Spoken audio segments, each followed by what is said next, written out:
சிறந்த படைப்பாளிக்கு பொழைக்க தெரியாது. இதுதான் யதார்த்தமான உண்மை. இன்னைக்கு நாம சினிமாவில் வந்துட்டு நிறைய நடிகர்கள், நிறைய இயக்குநர்கள் கோடி கோடியா சம்பாதிக்கிறதெல்லாம் பாக்குறோம் இல்லையா? உண்மையிலேயே தெளிவான படைப்பாளி, படைப்பை மட்டுமே நம்புறவன், ஒரு ஆத்மார்த்தமான கிரியேட்டர் இருக்கான் இல்லையா, அவனுக்கு பொழைக்க தெரியாது.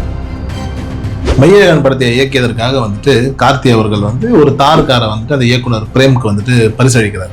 நிறைய பேர் பார்க்கும்போது வந்துட்டு என்ன அப்படின்னா, என்ன ஒரு காரு ஒருத்தர் பரிசளிக்கிறாரு, அதுல என்ன சிறப்பு இருக்கு அப்படின்னு சொல்லி பாக்குறாங்க. ஆனா வணிக ரீதியா இந்த படம் வந்துட்டு வெற்றியா தோல்வியாங்கிற பேச்சே இங்க ஆல்ரெடி ஓடிட்டு இருக்குங்கிற ஒரு நிலையில இந்த காரை வந்துட்டு கிஃப்டா கொடுக்கறதுங்கிறது வந்துட்டு, குறிப்பா ஹீரோஸ் வந்துட்டு இயக்குநர்களுக்கு கொடுக்கறதுங்கிறது வந்துட்டு ஒரு வளமையா பல காலமா வந்துட்டு இருந்துகிட்டே இருக்கு. குறிப்பா வந்துட்டு இது விஜய் அஜித் காலத்துல இருந்தே இருக்கு. இவங்க கொடுத்த இயக்குநர்களுக்கும் இப்ப கார்த்தி கொடுத்த பிரேமுக்கும் வானபூமி வித்தியாசம் இருக்கு. என்ன வானபூமி வித்தியாசம்?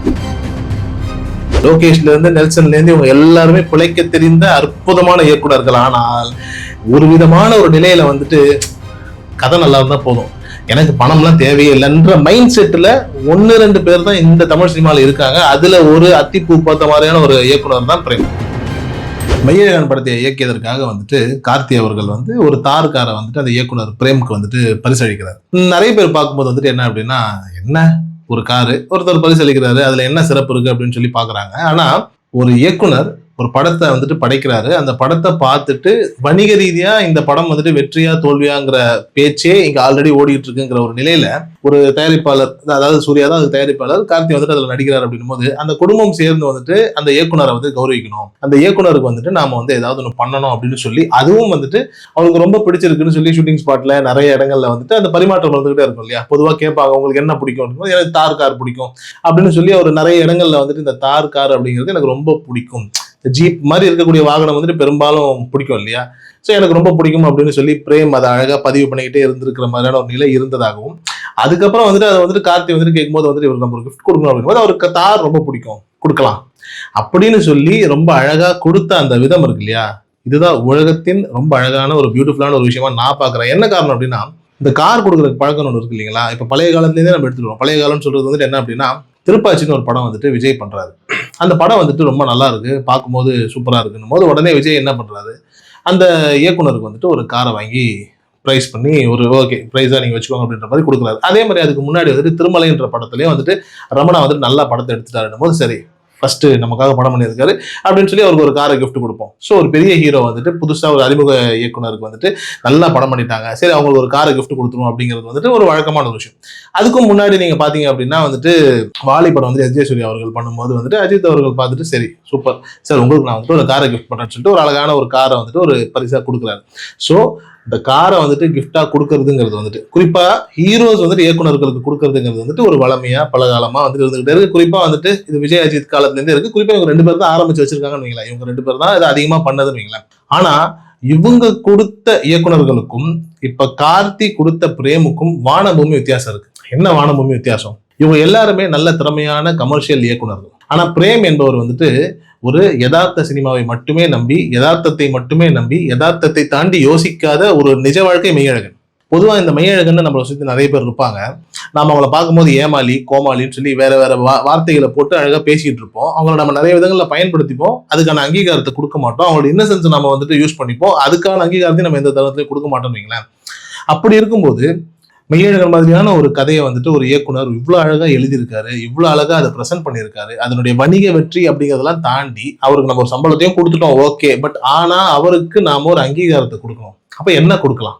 அவருக்கு பிடித்த ஒரு வாகனத்தை வாங்கி கொடுப்போம் அப்படின்னு சொல்லி கொடுத்த 2D என்டர்டெயின்மெண்ட்டுக்கும் சரி, கார்த்திக்கும் சரி, அந்த ஒரு ஜெஸ்டர் இருக்கு இல்லையா, உண்மையிலேயே குடும்பமாவே அவங்க செய்த நிறைய சிறப்புகள் இருக்கு. அது அகரம்ல இருந்து நிறைய சிறப்புகள் இருக்குன்னு வைங்களேன்.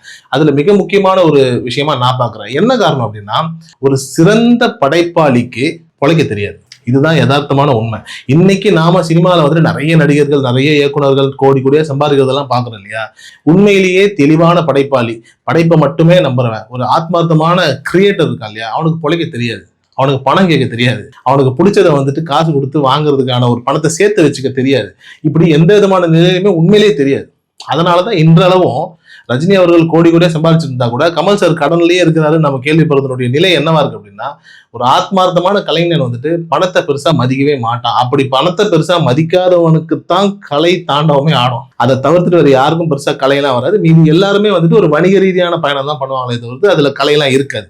ஆனா அதுக்குன்னு எல்லாருமே கலை சார்ந்தே இருக்கணும் அப்படின்னா இப்ப யார் தான் வணிகம் பண்றதுங்கிறதுக்காக தான் இன்னைக்கு இண்டஸ்ட்ரியில நிறைய பேர் இருக்காங்க. ஆனா கலை சார்ந்து ஒரு இண்டஸ்ட்ரியில ரொம்ப சொற்பமான மனிதர்கள் தான் இருப்பாங்க. ரொம்ப யதார்த்தமா நான் நல்ல படைப்பை கொடுக்குறேன், எனக்கு இதை தவிர்த்து ஒண்ணுமே தெரியல அப்படின்னு சொல்லி சொற்பமா 1-2 பேர் தான் இருப்பாங்க. இந்த தலைமுறையில் அப்படி ஒரு மனிதரா, அப்படி ஒரு இயக்குனரா தான் நான் பிரேம பாக்குறேன். அந்த இயக்குனரை நாம பாதுகாத்துறணும். எப்படி நாம பாதுகாத்துறணும்? அவர் வந்துட்டு நம்ம வந்துட்டு எதுவும் டிஸ்டர்ப் பண்ணிடக்கூடாது. அந்த கிரியேட்டருக்கு நம்ம வந்துட்டு ஸ்பேஸை கொடுக்கணும், அந்த கிரியேட்டருக்கு நம்ம அங்கீகாரத்தை கொடுக்கணும், அந்த கிரியேட்டருக்கு தேவையானதெல்லாம் நம்ம கொடுத்து பார்த்து வச்சுக்கணுங்கிற அந்த ஒரு தன்மை இருக்கு இல்லையா, எக்ஸ்ட்ரானரி. ஒரு காலகட்டத்துல எம்ஜிஆர் அவர்களுக்கு, சிவாஜி அவர்களுக்குலாம் ரெகுலரா வசனங்கள் சில பேர்லாம் எழுதுவாங்க இல்லையா. அப்ப வசனங்கள் ஒருத்தர் வந்துட்டு எழுதிட்டு இருக்காரு. குறிப்பா வந்துட்டு ஆரூர் தாஸ் அவர்கள் தான் நிறைய எழுதுவாங்கன்னு வைங்களேன். அப்ப எழுதிட்டு இருக்கும்போது ஒரு கட்டத்துல வந்துட்டு ஒரு படத்துக்காக வசனம் எழுதணும் அப்படின் போது தயாரிப்பாளர் பாலாஜி அவர்கள் வந்துட்டு அவர் வீட்டுக்கு அவரை சந்திக்கிறதுக்காக ஒரு இடத்துக்கு வரும்போது வந்துட்டு அவர் வீட்டுல வந்துட்டு குளிர்சாதன பெட்டி, ஏசி இல்ல, ஒரு ஃபேன் ப்ராப்பரான ஒரு விஷயம் இல்ல. அவருக்கு வந்துட்டு அதனால கொஞ்சம் எழுதுறதுல வந்து சிக்கல் வருமோ அப்படின்னு சொல்லி பார்த்துட்டு உடனே என்ன பண்றாரு அப்படின்னா, அந்த தயாரிப்பாளர் வந்துட்டு அவர் ஆஃபீஸ்ல இருந்து ஒரு ஏசியை கொண்டுட்டு வந்து இந்த ஏசி எல்லாம் பர்ஃபெக்டா செட் பண்ணி அவர் வீட்டுல அந்த ரூமை ரெடி பண்ணி பர்ஃபெக்டா வச்சு இப்ப நீங்க கதை எழுதுங்க, நீங்க அதெல்லாம் யோசிக்காதீங்க, நீங்க நல்ல கதையை நல்ல வசனத்தை நீங்க எனக்கு எழுதி கொடுங்கன்னு ஒரு தயாரிப்பாளர் ஒரு கிரியேட்டரை ஒரு வசனகர்த்தாவை பார்த்துக்கிட்டாருன்ற அந்த ஒரு காலமும் தமிழ் சினிமாவில் இருந்திருக்கு. அப்பேற்பட்ட மனிதர்களுக்கு வந்துட்டு எப்பவுமே வந்து இந்த பணத்தின் மேல இல்ல மோகம், நாம சம்பாதிச்சு வச்சுக்கணும், நம்ம பொண்டாட்டி கொடுக்கணும், புருஷனை கொடுக்கணும், நாம பிள்ளைங்களுக்கு எல்லாம் சேர்த்து வைக்கணும், ஸ்கூல் ஃபீஸ் கட்டணுங்கிற இந்த மாதிரியான ஒரு மைண்ட் செட்லாம் இருக்காது. ஒரு ப்ராப்பரான ஒரு சீனை எழுதிட்டோம், இல்லை ஒரு ப்ராப்பரான ஒரு விஷயத்த எக்ஸ்பீரியன்ஸ் பண்ணிட்டோம்னாலே ஹைல வந்துருவாங்க, எக்ஸ்ட்ரீம் ஹைக்கு போயிடுவாங்களே தவிர்த்து அதை தாண்டி சம்பாதிச்சு வச்சுக்கணுங்கிற அந்த ஒரு சிந்தனை இருக்காது. இத பர்ஃபெக்டா இந்த காலத்துல யார் பண்றா அப்படின்னா அதை கணிச்சு அதை அங்கீகரிச்சு அப்படின்ற அந்த ஒரு பாயிண்ட பார்க்கும்போது எனக்கு கார்த்திக் கொடுத்தது வந்து எக்ஸ்ட்ரானரி. அவர் எந்த இயக்குனருக்கும் கொடுத்துருக்கலாம். அவர் லோகேஷ் கைதி கொடுக்கும்போது ஒரு காரை கொடுத்துருக்கலாம், யாருக்கு வேணாலும் கொடுக்கலாம். லோகேஷ்ல இருந்து நெல்சன்ல இருந்து இவங்க எல்லாருமே பிழைக்க தெரிந்த அற்புதமான இயக்குனர்கள். ஆனால் ஒரு விதமான ஒரு நிலையில வந்துட்டு கதை நல்லா இருந்தா போதும், எனக்கு பணம்லாம் தேவையே இல்லைன்ற மைண்ட் செட்ல 1-2 பேர் தான் இந்த தமிழ் சினிமாவில் இருக்காங்க. அதுல ஒரு அத்திப்பூ பார்த்த மாதிரியான ஒரு இயக்குனர் தான் பிரேம். அவரை பார்த்துக்கணும், அவருக்கு நாம ஒரு கிஃப்டை கொடுக்கணுங்கிற அந்த ஒரு ஆத்மார்த்தமான எண்ணம் இருக்கு இல்லையா, அது உண்மையிலேயே 2D என்டர்டைன்மெண்ட்டுக்கும் சரி, சூர்யாவுக்கும் சரி, கார்த்திக்கும் சரி, அதுல பங்கு கொண்ட அத்தனை பேரையும் வந்துட்டு நம்ம பாராட்டி தான் ஆகணும். ஏன்னா இன்றைய தேதியில் ஆத்மார்த்தமான கலைஞர்களுக்கு பஞ்சம் உண்டு. அப்படி ஆத்மார்த்தமான கலைஞர்கள் இருக்கிறாங்க அப்படின்னா அவங்கள பாதுகாக்க வேண்டியது தமிழ் சினிமாவுடைய பொறுப்பு. ஆனா அந்த பொறுப்பை இன்றைய தேதியில 2D என்டர்டைன்மெண்ட் மட்டும்தான் பண்ணியிருக்கோம் அப்படின்னு எனக்கு தோணுது.